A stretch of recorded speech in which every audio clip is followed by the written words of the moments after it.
உத்தரேத் ஆத்மனாத்மானம் நாத்மானம் அவசாதயேத் ஆத்மைவ ஹ்யாத்மனோ பந்துஹு ஆத்மைவ ரிபுராத்மனஹ பந்துராத்மா ஆத்மனஸ்தஸ்ய ஏனாத்மைவாத்மனா ஜிதஹ அனாத்மனஸ்து சத்ருத்வே வர்த்தேத ஆத்மைவ சத்ருவது. நாம் ஆன்மீக பாதையில் முன்னேறுவதற்கோ அல்லது முன்னேற முடியாமல் போவதற்கோ யார் உதவுகிறார்கள், யார் தடங்கலாக இருக்கிறார்கள் என்று நாம் ஆராய்ந்து பார்க்க வேண்டும். யாருடைய உறவாவது நம்மை மறுபடியும் மறுபடியும் உலக விஷயத்திலேயே ஆழ்த்துகிறது, அவர்கள் உலக விஷயங்களில் ஈடுபாடோடு உள்ளார்கள், அவர்களோடு பழகினால் நாமும் முன்னேற முடியாது என்று தோன்றினால் கண்டிப்பாக முடிந்தவரை அவர்களிடத்திலிருந்து விலகித்தான் இருக்க வேண்டும். ஆனால் வெளியே இருக்கக்கூடிய யாரோ ஒருவர் அல்லது ஒரு பொருள் அதனாலே நமக்கு பாதிப்பு வந்தால் சட்டென்று விலகி இருந்து விடலாம். ஆனால் நம்மோடையே நமக்கு ஒரு எதிரி இருக்கிறாரா, நம்முடைய உடலுக்குள்ளேயே நாம் செய்யும் ஒவ்வொரு செயலுக்கும் அவர்தான் பொறுப்பாளியாக இருந்து கொண்டு ஒருவர் நம்மோடு கூட இருக்கிறார். அவர்தான் மனது என்று சொல்லப்படுபவர். அந்த மனது நமக்கு நண்பனா, உறவினனா அல்லது விரோதியா என்று பார்த்தோம் என்றால் அவர் இரண்டுமாகவும் இருக்கக்கூடியவர். நமக்கு சில பொழுதுகளில் நண்பனாக செயல்படுகிறார், சில பொழுதுகளில் பகைவனாக செயல்படுகிறார். நாம் என்ன நினைப்போம், எனக்கு ஒரு பொருளிலே ஆசை ஏற்படுகிறது, அதை அடைவதற்கு என்னுடைய மனது ஒத்துழைத்தால், அதற்கு எந்த முரணும் பிடிக்கவில்லை என்றால் அப்போது எனக்கு மனது நண்பனாக உள்ளது. நான் ஆசைப்பட்ட பொருளை அடைய விடாமல் என்னுடைய மனதே இடையூறு செய்தால் அப்போது பகைவன் என்று தோன்றுமோ இல்லையோ? ஆனா அப்படி பொதுவாக வைத்துக் கொள்ள முடியாது. எனக்கு எது பிடித்தது பிடிக்காதது என்பதை வைத்து நண்பனையும் பகைவனையும் நாம் நிரூபிக்க தொடங்கினால் அது ரொம்ப தவறான ஒரு நிரூபணம். உண்மையில நண்பன் எப்படி இருக்க வேண்டும், எனக்கு பிடித்ததை சொல்பவனாக இருப்பவன் நண்பன் அல்ல, எனக்கு நல்லது எதுவோ அதை சொல்பவன் தானே நண்பன். அப்ப எனக்கு பிடிச்சதை பண்றவன் நண்பன், பிடிக்காததை செய்தால் பகைவன் சொன்னால் அந்த நண்பர்களால் பிரயோஜனம் கிடையாது. அதே போல மனசு நான் ஆசைப்பட்ட பொருளை அடைவதற்கு உதவினால் நண்பன் என்று சொல்லக்கூடாது. எனக்கு உண்மையில் எது நல்லதோ அதை அடைவதற்கு மனது ஒரு உறுதுணையாக இருந்ததென்றால் நண்பன் சொல்லலாம். ஆத்மாவுக்கு எது கெடுதலோ, இப்ப எனக்குன்னு சொன்னால் உடலுக்குன்னு மறுபடியும் நினைச்ச கூடாது. நான் என்பது ஆத்மாவை குறிக்கும். ஆத்மாவினுடைய நன்மைக்கு, முன்னேற்றத்துக்கு, பகவானை பத்தி புரிந்து கொண்டு பக்தனாக ஆவதற்கு என்னென்ன உதவிகள் செய்ய முடியுமோ அதை செய்யக்கூடிய மனசு நல்ல மனசு, நண்பன்னு சொல்லப்படுகிறது. அப்படி இல்லாமல் உலக விஷயத்தில் மனது நிறைய ஆசைகளை வைத்துக்கொண்டு நான் பகவானை நோக்கி செல்ல விடாமல் தடுத்ததென்றால் அதே மனசை பகைவன் என்றுதானே சொல்லி இருக்க வேண்டும். அப்ப எனக்கு நல்லதை செய்தால் மனசு நண்பன், எனக்கு தீமையை செய்தால் மனசு பகைவன். எப்போது மனசு நன்மையை செல்லும்னால் உலக விஷயங்களில் பற்று அற்று இருந்தால் அப்ப மனசு எனக்கு நண்பனாக ஈடுபடும். இன்றைக்கு நான் காலை எழுந்திருந்து குளித்துவிட்டு பகவானுடைய சன்னிதானத்தில் அமர்ந்து ஒரு 10 ஸ்லோகங்கள் சொல்ல வேண்டும் என்று எனக்கு தோன்றுகிறதுன்னு சொல்லுங்களேன். ஏதோ சத்துவகுணம் தப்பித்தவறி அதிகமாக ஆகிவிட்டது, அதனால ஏதோ ஒரு நல்ல எண்ணம் மனதிலே உதித்தது. ஆனா அதே சமயத்தில் மனசு இல்லையே, இந்த சமயத்துக்கு வெளியில போனா அந்த இடத்துல நல்லா ஒரு பானம் டீ கிடைக்குமே, அதை சாப்பிடலாமே, இந்த உணவு விடுதியில இதெல்லாம் போடுவாளே, கார்த்தால போனா திரைப்படம் எல்லாம் ஓட்டுவாளே, நம்ம தொலைக்காட்சியில எனக்கு விடுமுறை நாள் இதெல்லாம் போட்டு காமிப்பாளே என்று மனசு ஒரு 10 விஷயங்களை நமக்கு சொல்லிட்டு வச்சோங்களேன். நாமளே ரொம்ப கஷ்டப்பட்டு ஒரு நல்ல விஷயத்தை தோன்ற வைத்திருக்கிறோம். ஆனா மனசு உடனே 10 உலக விஷயங்களை ஞாபகப்படுத்தினால் அந்த 10க்குள்ள இந்த ஒன்று மூழ்கியே போய்விடும், நம்மளால கடைபிடிக்க முடியாது. அப்ப மனது நமக்கு விரோதியாக இருக்கிறதுன்னு அர்த்தம். அப்படி இல்லாமல் நான் தவறாகவே ஒன்று நினைத்தாலும், இன்றைக்கு ரொம்ப களைப்பாக உள்ளது, அதனால நான் சமையல் செய்து பகவானுக்கு நைவேத்தியம் பண்ணி எல்லாம் சாப்பிட முடியாது, நான் வெளியிலிருந்து வாங்கி உண்டு விட போகிறேன், இப்படின்னு நமக்கு ஒரு எண்ணம் வரும்போது மனசு என்ன தெரியுமா சொல்லணும், இல்லையே பகவானுக்கு நைவேத்தியம் பண்ணதைத்தான் சாப்பிடணும். நம்ம வீட்டுல ஒரு குழந்தை இருந்தா பட்டினி போட்டு விட்டு நான் வாங்கி சாப்பிட்றேன்னு சொல்லுவோமா? பகவான் நம்முடைய வீட்டிலே அர்ச்சாமூர்த்தியாக சாலக்கிராம மூர்த்தியாக இருக்கார்னால் நமக்கு ஒரு குழந்தையை பார்த்து கொள்வது போர் பார்த்து கொள்ள வேண்டும். இப்ப குழந்தைக்கு பட்டினி போட்டுட்டு வெளியில வாங்கி சாப்பிடுவோமா? இல்ல இன்னொரு கேள்வி கேட்கலாம், சாமி நான் வெளியில வாங்கினதையே பெருமாளுக்கு சமர்ப்பிக்கலாமான்னால் அதுவும் பண்ண முடியாது. வெளியில வாங்கினதை சின்ன குழந்தை கொடுத்துருவோமா? நாம பார்த்து பார்த்து உப்பு அதிகமா இல்லாமல் காரம் அதிகமா இல்லாமல் எது நல்ல தூய்மையான உணவோ அதைத்தானே குழந்தை கொடுப்போம். நமக்கு வயதாகிவிட்டதுன்னு என்ன வேணாலும் உண்டு விடுவோம், ஆனா குழந்தைக்கு கொடுக்க மாட்டோம். அதே போல பகவான் ஒரு குழந்தை, கண்டதையெல்லாம் அது எப்படி தயார் பண்ணார்கள்னு தெரியாது, தூய்மை இருந்ததா தெரியாது. முதல்ல மனசுல பக்தியோடு பண்ணப்பட்டதா இருக்காது, வியாபாரத்துக்காக அது சமைக்கப்பட்டது. அனைவருக்கும் பக்தியோடு இந்த சாப்பாடு சாப்பிடுறதுனால எல்லாரும் சௌக்கியமா இருக்கணும், பகவானுக்கு இந்த உணவு ஏற்றதாக இருக்க வேண்டும் என்கிற எண்ணத்தோடு நாம் வீட்டிலே சமையல் செய்வோம். அப்படி ஒரு உணவு விடுதியில பண்ண மாட்டாளே, அப்ப அதை கொண்டு வந்தும் சமர்ப்பிக்க முடியாது, பகவான பட்டினியும் போட முடியாது. அதனால் நீதான் சமையல் செய்ய வேண்டும்.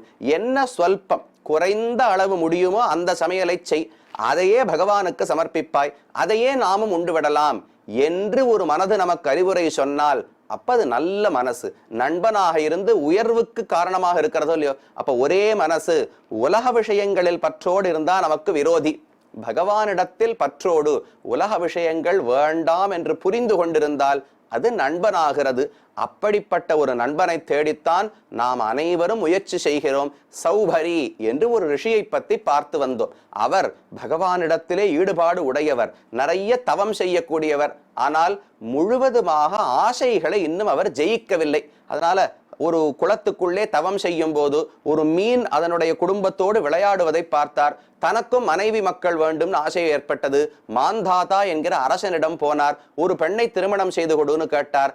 ராஜா பார்த்து, என் பெண்கள் 50 பேர், அதில் யார் உன்னை தேர்ந்தெடுக்கிறார்களோ அவர்களை திருமணம் செய்து கொள்ளலாம்னு சொன்னார். யாரும் தேர்ந்தெடுக்க மாட்டார்கள், இவனோ கிழவன், என் பெண்கள் சிறுமிகள், தேர்ந்தெடுக்க மாட்டார்கள் எண்ணத்தோடு ராஜா சொன்னார். சௌபரி பார்த்தார், ரொம்ப அழகான ஒரு உடலை எடுத்துக்கொண்டு அந்த பெண்களுடைய அந்தப்புறத்துக்கு சென்றவுடனே பெண்கள் 50 பேரும் இவரை திருமணம் செய்து கொள்ள வேண்டும் என்று ஆசை கொண்டார்கள். ஒருத்திக்கொருத்தி கலகம் ஏற்பட்டது, சண்டை போடத் தொடங்கினார்கள். இப்ப சௌபரி யோசிக்கிறார், இந்த சண்டையை தீர்த்து வைக்க வேண்டும், நமக்கும் திருமணம் நடக்க வேண்டும், என்ன பண்ணலாம்னு யோசித்தார். சஹ பஹ்ருச்சஹ தாபிஹி அபாரணீய தபஹ ஸ்ரியா அனர்க்ய பரிச்சதேஷு கிருஹேஷு நானா உபவன அமலாம்பஹ சரஸ்ஸு சௌவந்திக கானனேஷு மகார்ஹ ஷய்யாசன வஸ்திரபூஷண ஸ்நானானுலேபாப்யவஹார மால்யகைஹி ஸ்வலங்கிருத ஸ்திரீ புருஷேஷு நித்யதா ரேமே அனுகாயத்பிஹி பிருஜங்க வந்திஷு. அவர் என்ன பண்ணார், தனக்குத்தான் எல்லாத்துக்கும் தவ வலிமை இருக்கே, அதை கொண்டு இந்த பிரச்சனைக்கு ஒரு தீர்வை கண்டாரா சௌபரி. என்ன பண்ணார், எனக்கு ஒரு உடல் இருந்தா தானே இந்த 50 பேருக்கு நடுவில் கலகம் வருது, சௌபரிக்கோ எவ்வளவு முடியுமோ இல்வாழ்க்கை அனுபவிக்க வேண்டும்னு ஆசை, அதுக்கு ஒரு மனைவியை ஆசைப்பட்டு வந்தார். இங்கோ 50 பெண்கள் திருமணம் செய்து கொள்ள தயாராக இருக்கிறார்கள். இப்ப எது நடுவுல தடையா இருக்கு, சௌபரி ஒருத்தர் தானே இருக்கார். அதுக்கு என்ன தெரியுமா தீர்வு பண்ணார், சௌபரிய 50ஆக ஆக்கி விடுவோம். தன்னுடைய தவ வலிமையாலே தன்னை போலவே 50 சரீரங்களை உருவாக்கி 50ஐயும் தானே இயக்க தொடங்கினாராம். இந்த ஆத்மா அது எப்படி இயக்க முடியும், ஆத்மா ஒரு உடலுக்குள்ளதானே இருக்க முடியும், வேறு உடலுக்கு ஆத்மா புறப்பட்டு போனால் இந்த உடல் உயிரற்று விழுந்து விடுமே, எப்படி 50 உடல்களை எடுத்துக்கொண்டாரு நீங்க கேட்கலாம்.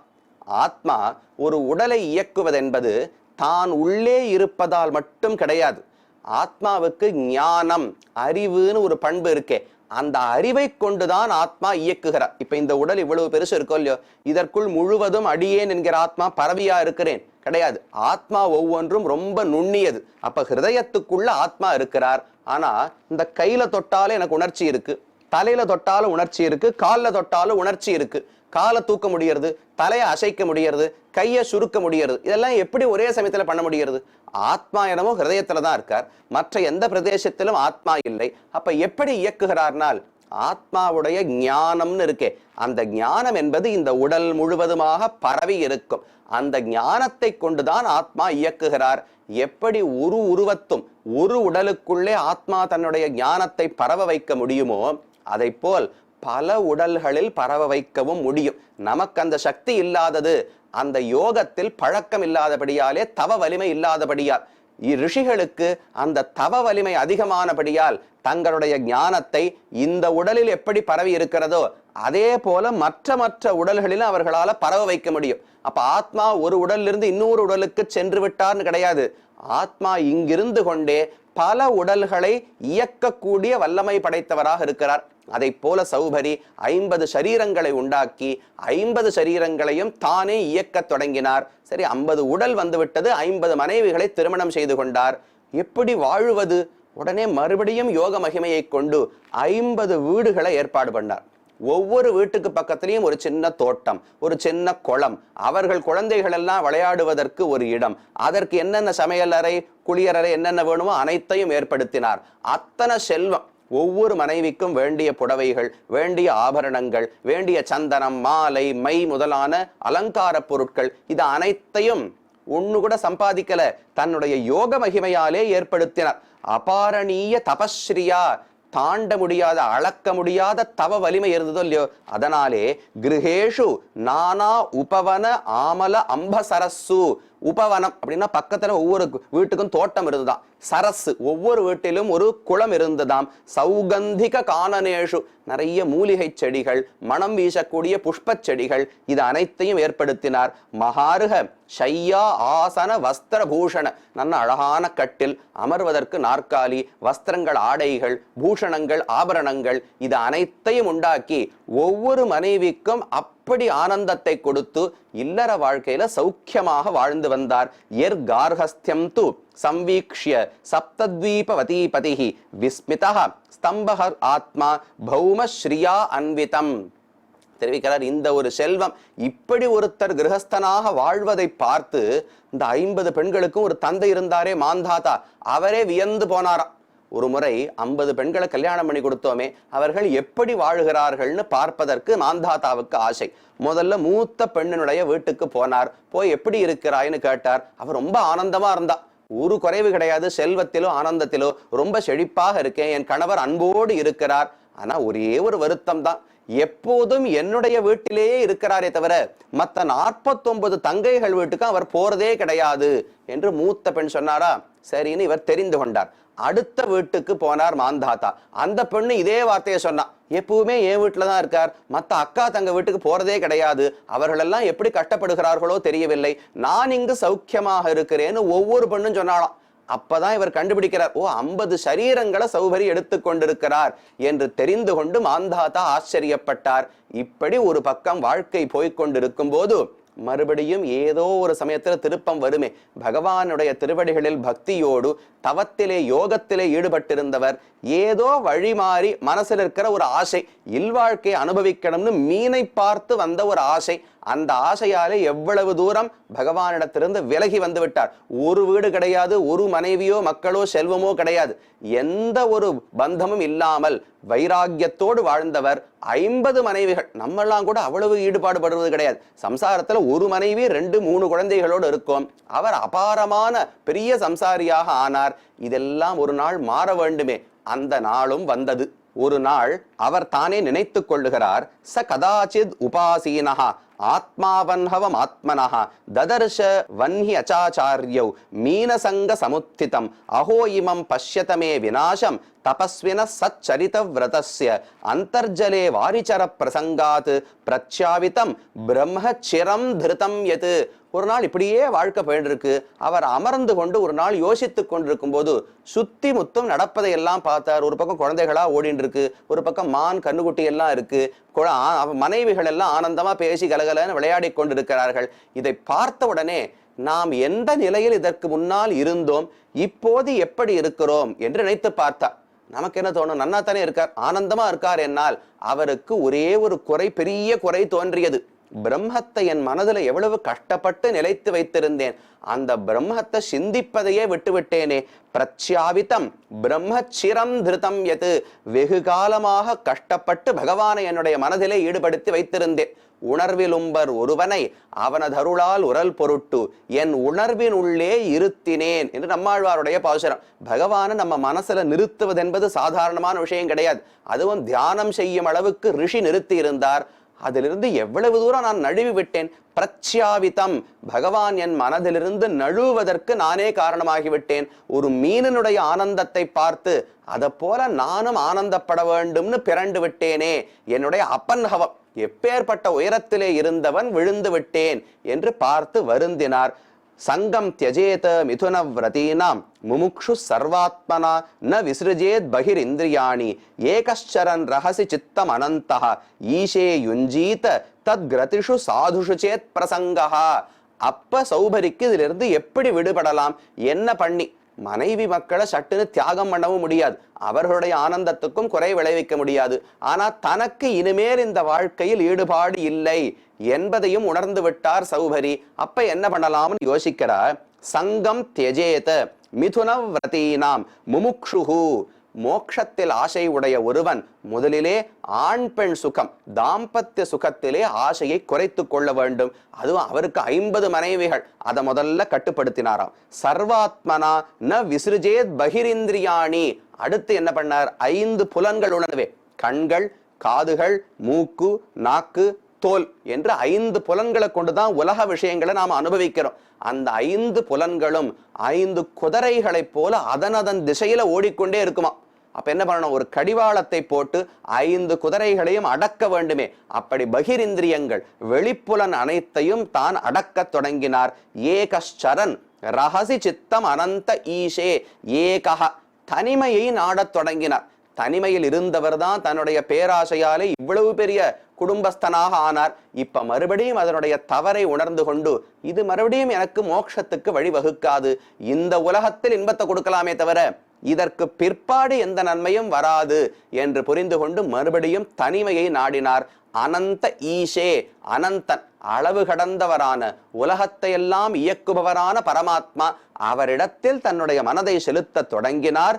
மத்ய சங்காத் பிரச்சாதத் ஆசம் உத பஞ்சசஹஸ்ர சர்கஹ நாந்தம் விரஜாமி உபய கிருத்தியம் மனோரதானாம் மாயா குணைர் ஹிருதமதிர் விஷயேர்த்த பாவஹா. அப்போது அவர் மற்றவர் ஒருவருக்கெல்லாம் உபதேசம் பண்ண தொடங்கினார். இந்த உலகத்துல மாயை மாயைன்னு எதை சொல்லுகிறார்கள்னு புரிந்து கொண்டேன். முதல் முறை எனக்கு புலன்களை அடக்கும் போது கூட அவ்வளவு சிரமம் தெரியவில்லை. ஏனென்றால் அப்ப அவருக்கு வீடு கிடையாது, வாசல் கிடையாது, சொத்து கிடையாது, மனைவி மக்கள் கிடையாது. எதுவுமே இல்லாத போது புலன்களை அடக்குவது என்பது எளிமையான விஷயம். இப்ப அனைத்து செல்வங்களையும் பெற்றுவிட்டார். உலகத்தில் ஆனந்தம்னு எதையெல்லாம் மனிதன் கருதுகிறானோ அது அனைத்தையும் பெற்ற பிறகு அதிலிருந்து மனதை திருப்பி அடக்குவது என்பது எவ்வளவு கஷ்டம். ஆனால் முயன்று அது என்ன பண்ணணும், எப்படி மனசை கட்டுப்படுத்தலாம்னால் இந்த உலக விஷயங்களில் இருக்கக்கூடிய தாழ்ச்சி என்னன்னு புரிந்து கொள்ள வேண்டும். இந்த உலகத்தில் எந்த பொருளுமே நிரந்தரமான ஒரு ஆனந்தத்தை கொடுக்கும்னு சொல்லவே முடியாது. ஒரு சக்கரை பொங்கலை சாப்பிட்றோம்னா முதல் வாய் இனிமையா இருக்கும், 2வது வாய் இனிமையா இருக்கும், 3வது வாய் நன்னா இருக்கும், 5வது வாய் கொஞ்சம் திகட்டும், 6வது வாய் 10வது வாய் சாப்பிட்டோம்னா கொஞ்சம் என்னமோ உள்ள தக்க வைக்க முடியாமல் வாந்தி வருவது போல இருக்கும். 50வது வாயை சாப்பிட்டோம்னால் அஜீரண வியாதியே வந்து உடலே தாங்க முடியாமல் படுத்து விடும். அப்ப சக்கரை பொங்கல் வாய்க்கு நன்னா இருக்கலாம், இந்த தொண்டையை தாண்டுற வரைக்கும் தான் சுவையெல்லாம். அதுக்கு கீழே போனதுக்கு அப்புறம் ஒரு வேறுபாடும் உடலுக்கு தெரியாது. அப்ப இனிமையாக இருக்கும் பொருளே அதிகமானா சுவை பிடிக்காமல் போய் விடுகிறது. நமக்கு பிடிக்காத ஒரு பொருள், பாகற்காயே பிடிக்காது. ஆனா இப்ப சக்கரை வியாதி வந்துடுத்து, பாகற்காய் சாப்பிடு, அந்த கீரையை சாப்பிடுன்னு மருத்துவர் சொன்னால் சரின்னு உடலை ரக்க வைப்பதற்காக எல்லாத்தையும் ஆசைப்பட்டு சாப்பிடுறோமோ இல்லையோ. அப்ப உலகப் பொருள்கள் எதுவுமே இயற்கையாக தீமையானதென்றோ இயற்கையாக நன்மையானதென்றோ ஒன்று கிடையவே கிடையாது. இது அனைத்துமே நம்முடைய விருப்பு வெறுப்புகளை பொறுத்தது. விருப்பு எப்படி வந்தது? இத்தனை காலமாக உலகத்திலே நாம் பழகி இருக்கிறபடியால் இதெல்லாம் தான் சௌபரி புரிந்து கொண்டார். அப்ப இந்த மாயையிலே நானும் அகப்பட்டு விட்டேன், இதிலிருந்து விடுபட வேண்டும் என்று முடிவு செய்து தன்னுடைய மனைவி மக்களை எல்லாம் விட்டு தான் தனிமையில் சென்று விடலாம். வானப்பிரஸ்தம்னு சொல்றோம் இல்லையோ, பெரிய அரசர்களாக இருப்பவர்கள் தங்கள் கடைசி காலத்தில் மகனுக்கு பட்டம் கட்டிவிட்டு அவர்கள் காட்டுக்கு சென்று விடுவார்கள். அங்கு போய், ஆனா ஒரே ஒரு வேறுபாடு, சந்நியாசாசிரமம் என்பதில் மனைவியோடு சந்நியாசத்தை ஏற்றுக்கொள்ள முடியாது. தனியாக ஒருவன் மனைவியோடு பற்றையும் விட்டுத்தான் சந்நியாசியாக போக வேண்டும். ஆனா வானப்பிரஸ்தர்னு சொல்லும் போது அந்த தேவை கிடையாது. மனைவியும் பகவானிடத்தில் ஈடுபாடு உடையவளாக இருந்தால், உலக விஷயங்களில் பற்றற்றவளாக இருந்தால், மனைவியோடு கூட போய் தாங்களும் வானப்பிரஸ்தம் இருப்பார்கள். இப்ப திருதராஷ்டிரன் கடைசி காலத்துல போனார், கூட காந்தாரி அழைத்து கொண்டுதான் போனார். தன்னுடைய தாயார் சத்தியவதி இருந்தாலே, பீஷ்மருடைய தாயார், அதாவது சாந்தனருடைய மனைவி, அவரையும் அழைத்து கொண்டு போனார். எல்லாருமாகத்தான் காட்டுக்கு சென்று தாங்களும் வானப்பிரஸ்தம் இருந்தார்கள். பல அரசர்களும் பல ரிஷிகளும் கூட மனைவியோடு கூட காட்டிலே வாழ்ந்தவர்கள் உண்டு. அதை போல இவர் புறப்படும் போது கூட இருந்த மனைவிகள் எல்லாம் இவரிடத்துல பிரார்த்தித்தார்கள், நீர் ஏதோ உயர்ந்த விஷயத்தை தேடித்தானே போகிறீர், இல்வாழ்க்கையிலே இருந்தவர் இது வேண்டாம்னு வேற எதையோ நோக்கி செல்லுகிறீர் என்றால் அப்ப இதை விட ஏதோ உயர்ந்த விஷயம் உம்ம கட்டில பட்டிருக்க வேண்டும், அந்த விஷயத்தை எங்களுக்கும் சொல்ல வேண்டும், அதில் நாங்களும் ஆசையோடு இருக்கிறோம்னு சொல்லி அனைத்து மனைவிகளும் பக்தர்களாக ஆகிவிட்டார்களாம். இது ரொம்ப ஒரு பெரிய பாக்கியம். நமக்கு இல்வாழ்க்கை இருக்கும்போது திடீர்னு ஒரு நாள் மனைவிக்கு மட்டும் நிறைய பக்தி இருக்கும், கணவருக்கு ஆசை இல்லாமல் இருக்கலாம், இல்ல கணவனுக்கு நிறைய ஈடுபாடு இருக்கு, மனைவிக்கு இல்லாமல் இருக்கலாம். எப்படி இருந்தாலுமே வீட்டிலே குழப்பம்தான். ஒருத்தர் மட்டும் நான் பஞ்சசம்ஸ்காரம் பண்ணிக்கிறேன், சமாஷயனம் செய்து கொள்ளுகிறேன், ஆனா மற்றபடி குடும்பத்துல யாரும் ஏற்கவில்லைன்னு சொன்னால் அது கொண்டு போவதே கொஞ்சம் கஷ்டம். இவருக்கு சாப்பாடு நியமம் வரும், பகவானை மட்டும்தான் சேவிக்கலாம்னு முறைகள் வரும், அதெல்லாம் மற்றவர்களால கடைபிடிக்க முடியாது. அப்ப அனைவரும் சேர்ந்து பக்தர்களாக இருந்தால் அது நல்ல மனை வாழ்க்கை. நம்மாழ்வார் 2 விதமாக பாசுரம் பாடினார். மடித்தேன் மனை வாழ்க்கையுள் நிற்பதோர் மாயையை என்று நம்மாழ்வாருடைய பாசுரம். நல்ல பதத்தால் மனை வாழ்வர் கொண்ட பெண்டிர் மக்களே என்று நம்மாழ்வாருடைய பாசுரம். மனை வாழ்க்கை இல்வாழ்க்கையில் இருப்பதுங்கிறதே ஒரு மாயை, அதை நல்ல வேளை விட்டு விட்டேன்னு ஆழ்வாருடைய பாசுரம். இன்னொரு இடத்துல நிறைய மனைவி மக்களோடு ஆனந்தமா நல்ல அந்தஸ்தோடு நீ வாழ்வாய் அப்படின்னு நம்மளை பார்த்து கொண்டாடுறார். சுவாமி இது என்ன கொண்டாட்டம், ஆசீர்வாதம் பண்றாரா சாபம் கொடுக்கிறாரானால்? ரெண்டுத்துக்கு வேறுபாடு உண்டு. ஆன்மீக முன்னேற்றத்துக்கு தடையாக மனைவி மக்கள் இருந்தால் அப்ப அவர்களை விட்டுவிட வேண்டுமா? மனைவி மக்களும் சேர்ந்து ஆன்மீகத்து முன்னேற்றத்துக்கு உதவினால், பகவானுடைய கைங்கரியம் திருவாராதனத்துக்கு எல்லாரும் சேர்ந்து உதவினால் அப்ப அந்த உறவில எந்த தவறுமே கிடையாது. என்னுடைய உடலாலே இவர் எனக்கு மனைவி எனக்கு குழந்தை நினைக்கிற வரைக்கும் தான் கஷ்டம். நாங்கள் அனைவரும் பக்தர்களாக சேர்ந்து பகவானுக்கு தொண்டு செய்கிறோம் என்கிற புள்ளியில் மனங்கள் இணைந்ததென்றால் அப்ப எந்த தவறுமே வாழ்க்கையில் கிடையாது. இல்வாழ்க்கையிலும் கிரகஸ்தனாக இருப்பதிலும் கிடையாது. நிறைய சம்பாதித்து அதை கொண்டு பகவானுக்கும் பக்தர்களுக்கும் கைங்கரியம் தொண்டு செய்ய வேண்டும். அந்த வாழ்க்கையை ஆழ்வார்கள் மெச்சுகிறார்கள். ஆனா சௌபரி எப்படி பற்றோடு வாழ்ந்தாரோ அந்த வாழ்க்கையைத்தான் கூடாதுன்னு சொல்லுகிறார்கள். அப்ப சௌபரி தன்னுடைய மனைவியார் அனைவரோடும் சேர்ந்து தபஸ்வியாக மறுபடியும் ஆகி அனைவரும் தவம் செய்து முக்தியே அடைந்தார்கள் என்று பாகவத புராணத்துல சொல்லுகிறார். அப்ப முதல்ல பற்றில்லாமல் இருந்தவர், ஆனா அப்ப ரொம்ப திருடமா இருக்கிற பாருங்க. உலகத்துல ஒரு விஷயத்தை பார்த்த உடனே மனசு சஞ்சலப்பட்டு விட்டது, அதுல ஆசை பிறந்து விட்டது. அப்புறம் ரொம்ப நாள் கழிச்சு அந்த மனசை கட்டுப்படுத்தினார். இதுதான் ஒரே ஒரு சிரமம். மனசை ஒரு இடத்துல நாம நழுவ விட்டோம்னால் அந்த கடிவாளத்தை திரும்ப பிடிக்கிறதுக்குள்ள அந்த குதிரை 10 மைல் தூரமோ 10 ஆண்டுகளோ 100 ஆண்டுகளோ கூட ஓடி போய்விடும். எவ்வளவு தூரம் கழிச்சு நம்மளால திரும்ப பிடிக்க முடியும்னு சொல்ல முடியாது. அதனால தான் இன்பங்களில் ஈடுபடாதே, உலக விஷயங்களில் ஆசைப்படாதே படாதேன்னு தெரிவிக்கிறார்கள். ஒரு இடத்துல பட்டு இந்திரியத்தை தரிகட்டு ஓட விட்டோம்னால் திரும்ப அதை எப்ப கட்டுப்படுத்த முடியும்னு யாராலும் சொல்ல முடியாது. அந்த ஒரு பாடத்தை சௌபரியனுடைய சரித்திரத்தை பார்த்து நாம் கற்றுக்கொண்டோம். அப்படி ஆசைகள் இல்லாமல் பேராசை இல்லாமல் பகவத் திருவாடிகளுடைய ஆனந்தத்தோடு நாமும் இருக்க வேண்டும் என்று ஸ்ரீனிவாச பெருமானை பிரார்த்தித்துக் கொள்வோம்.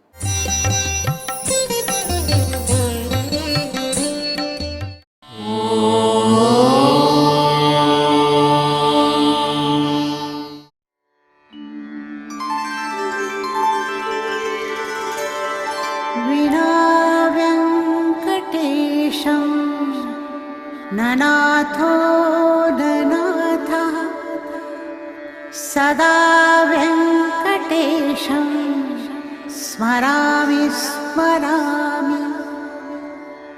हरे वेङ्कटेश प्रसीद प्रसीद, प्रियं वेङ्कटेश प्रयच्छ प्रयच्छ।